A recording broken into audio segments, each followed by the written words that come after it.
ఇప్పుడు rapid news చూద్దాం.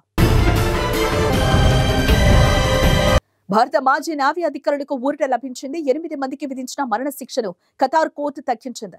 Jail శిక్షగా మార్పు చేస్తూ తీర్పిచ్చింది.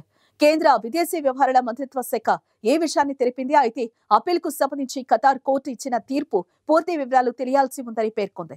భారతీయ మాజీ నేవీ అధికారులకు రాయబార సంప్రదింపులతో పాటు చట్టపరమైన సహాయాన్ని కొనసాగిస్తామని వెల్లడించింది. కాగా ఖతార్లోని ప్రైవేట్ సంస్థలో పనిచేసిన భారతీయ నేవీ మాజీ కమాండర్లు సుగుణకరణ్ పకలా, అమిత్ నాగ్పాల్, సంజీవ్ గుప్తా, మాజీ నేవీ కెప్టెన్లు నవతేజ సింగిల్, వీరేంద్ర కుమార్ వర్మ, సౌరభ్ వశిష్ఠ్, మాజీ సెయిలర్ రాగేష్ గోపకుమార్లను 2022లో అరెస్టు చేశారు. ఇజ్రాయెల్ తరపున గూఢచర్యం చేస్తున్నట్లు అభియోగాలు మోపడంతో ఖతార్ కోర్టు ఈ ఏడాది అక్టోబర్లో వారికి మరణశిక్ష విధించింది. దీనిపై భారత ప్రభుత్వం స్పందించింది. ఖతార్ ప్రభుత్వం యంత్రాంగంతో సంప్రదింపులు జరిపింది. భారత మాజీ నేవీ అధికారులకు దౌత్య సంప్రదింపులతో పాటు చట్టపరమైన సహాయాన్ని అందించింది. జపాన్లో గురువారం మధ్యాహ్నం భారీ భూకంపం సంభవించింది. భారత కాలమానం ప్రకారం మధ్యాహ్నం 2:45 జపాన్లోని కురిల్ దీవుల్లో భూమి ఒక్కసారిగా కుదుపులకు లోనైంది. సముద్ర మట్టానికి 10 కిలోమీటర్ల లోతులో భూకంప కేంద్రం నమోదైంది. నేషనల్ సెంటర్ ఫర్ సిస్మాలజీ ఈ విషయాన్ని వెల్లడించింది.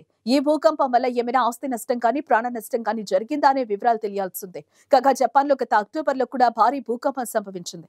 దక్షిణ జపాన్లోని తోరిషిమా ద్వీపం సమీపంలో 6.6 తీవ్రతతో భూమి కంపించింది. టోక్యోకు దక్షిణంగా 550 కిలోమీటర్ల దూరంలో పసిఫిక్ మహాసముద్రంలో భూకంపం కేంద్రీకృతమైందని జపాన్ భూకంప పరిశోధన కేంద్రం తెలిపింది. అంతకుముందు ఈ ఏడాది జూన్లో కూడా ఉత్తర జపాన్లోని హక్కైడో ద్వీపంలో భారీ భూకంపం తీవ్ర భూకంపం చోటు చేసుకుంది. రిక్టర్ స్కేలుపై ఆ భూకంపం తీవ్రత 6.2గా నమోదైంది. అయితే ఆ 2 భూకంపాల వల్ల ఎలాంటి ప్రాణ నష్టం కానీ ఆస్తి నష్టం కానీ జరగలేదు.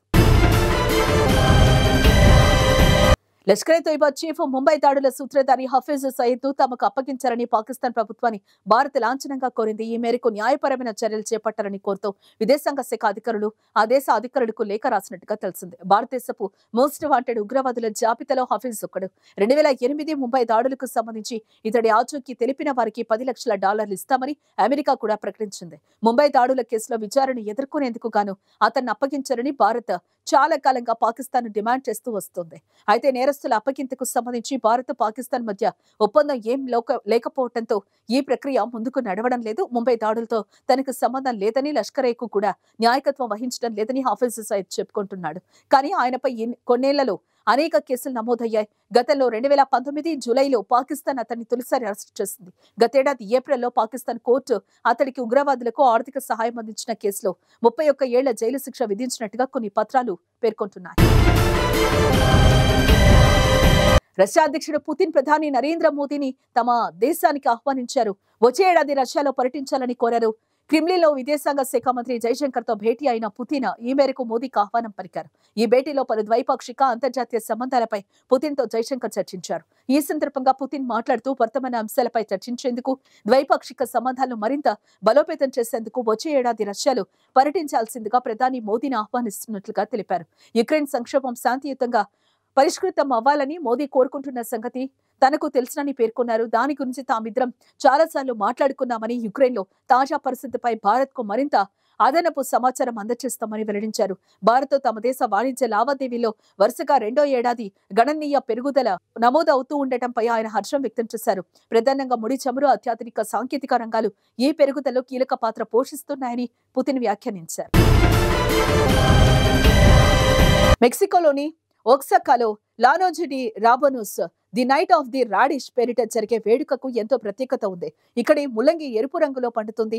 మెక్సికోలో ఎక్కువ శాతం రెస్టారెంట్లో ముల్లంగితో చేసిన వంటకాలు మెనూల్లో కనిపిస్తాయి. కానీ ఈ వేడుక కోసం దిగుబడి చేసే ముల్లంగి మొదలుకొని అంతా ప్రత్యేకమే. ది నైట్ ఆఫ్ రాడిష్ వేడుకలో ఔత్సాహిక కళాకారులు ఎంతో మంది పాల్గొంటారు. ఏటా డిసెంబర్ 23న ఈ వేడుక నిర్వహిస్తారు. ఇందుకోసం అప్పుడే నేలలో నుంచి తీసిన తాజా ముల్లంగిని శుభ్రంగా కడిగి సిద్ధం చేస్తారు రైతులు. కళాకారులు నిర్ణీత సమయంలో ముల్లంగిని విభిన్న ఆకృతుల్లో చెక్కుతారు. అలా తీర్చిదిద్దిన వాటిలో అత్యంత ఆకర్షణీయంగా అందరినీ ముగ్ధుల్ని చేసేలా ఉంటే ఆ ముల్లంగి కళాత్మక రూపానికి బహుమతి లభిస్తుంది. కళాకారులు ముల్లంగిలను భిన్నమైన ఆకృతుల్లో కట్ చేస్తారు. అన్ని భిన్నమైన పరిమాణాల్లో వందల కొద్దీ ఉంటాయి. ఓక్సాకాలో ఈ వేడుకే కాదు, 3 కింగ్స్ డే అన్న వేడుక కూడా జరుగుతుంది. అలాంటి పండుగలు చాలానే ఉన్న లానోజ్ డి రాబోనోస్ అందరికీ ప్రత్యేకం. థాయిలాండ్ లోని పటాయాకు దగ్గరలో కోహ్పాడ్ అనే దీవి ఉంటుంది. ఇందులో పొడవైన తోకతో ఉండే మకాక్స్ కోతులు విరివిగా ఉంటాయి. వీటి దగ్గరకు సందర్శకులు క్యూ కడుతూ ఉంటారు. వారు అరటి పళ్ళు, మామిడి పళ్ళు వంటివి ఇస్తూ ఉండటంతో ఈ కోతులకు ఆహారం సంపాదించుకోవాల్సిన అవసరం ఎప్పుడూ లేకుండా పోయింది. ఎప్పుడైతే కోవిడ్ మహమ్మారి వచ్చిందో లాక్డౌన్ల కారణంగా పర్యాటకులను ఏ దేవీలకి నిషేధించారు. దీంతో ఆ కోతులకు ఆహారం అందకుండా పోయింది. కట్ చేస్తే గతేడాది కొందరు పరిస్థితులు కోవిడ్ వల్ల ఈ కోతులపై ఏమైనా ప్రభావం పడిందా అని పరిశీలించేందుకు ఆ దీవిలోకి వెళ్లి అధ్యయనం చేశారు.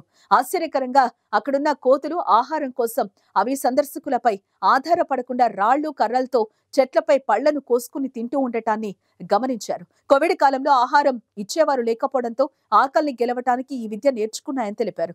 జీవితం వాటికి ఒక విద్య నేర్పిందని, ఉనికి కోసం పడే తపనే కొత్త దారిని చూపిస్తుందని మరోసారి రుజువైందని వారు చెప్పుకొచ్చారు.